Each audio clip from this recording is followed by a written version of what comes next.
The final whistle had already blown on Cape Verde's scoreless draw with Saudi Arabia in Houston, but the players remained frozen on the pitch.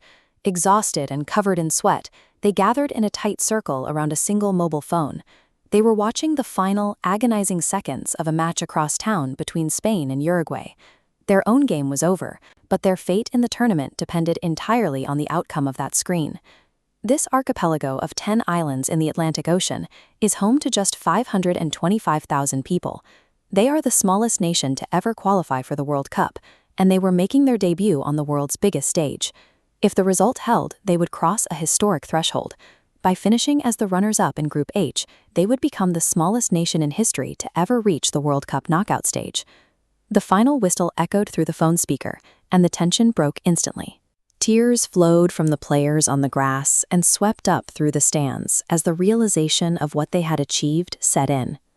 Reaching the knockout stage with a population this small was the result of a coordinated, decades-long effort between the Football Federation and the global Cape Verdean community. The strategy began by addressing a historical geographic challenge. Over the last century, a series of severe droughts made the islands difficult to farm, driving heavy emigration as citizens left to find work elsewhere. The Cape Verdean Football Federation turned this population drain into a tactical advantage. They built a scouting network designed to find and recruit elite players from their diaspora communities living across Europe. This shows their 26-man roster. 14 players were born outside the islands. Due to maritime and colonial history, Cape Verdeans settled in European shipping hubs. 6 players hail from Rotterdam, while others were recruited from Portugal. The Football Federation's recruitment is remarkably persistent. In 2019, they convinced Dublin-born center-back Roberto Lopez to join the national team through a message on LinkedIn. By treating the global diaspora as a talent pool, Cape Verde assembled a gifted squad capable of competing against the traditional powers of world football. Managing that talent is Bubista, a former international center-back who has led the team since early 2020. He transformed this assembled group of players into a compact, disciplined defensive unit.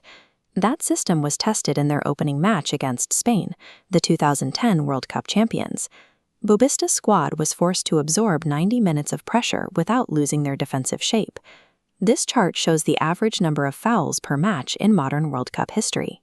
Against Spain, the Cape Verdean defense committed exactly 1 foul in 90 minutes, the lowest number recorded in a World Cup match since 1966. The system relied on veteran leadership. 40-year-old goalkeeper Vozinha made 7 critical saves during that game to secure a scoreless draw and preserve the point. They showed further range in their next match against 2-time winners Uruguay. After falling behind, they shifted to a more expansive, attacking style to fight back for a 2-2 draw. These results were not products of luck. They were the outcome of a rigid tactical system and the mental resilience required to execute it under pressure. Cape Verde's success in this tournament provides a clear argument for the expansion of the World Cup format to 48 teams. Their performance reinforces Bubista's belief that football belongs to everyone. By advancing over perennial powers like Cameroon and Uruguay, they proved that small nations have a rightful place in the knockout stages. The reward for their group stage performance is a trip to Miami for the round of 32. Their opponent will be the defending World Cup champions, Argentina, led by Lionel Messi. Whatever happens in Miami, the Blue Sharks have already provided the blueprint for the modern underdog. By combining a global scouting network with a rigid defensive system, the smallest nation in the tournament proved it belongs on the world's biggest stage.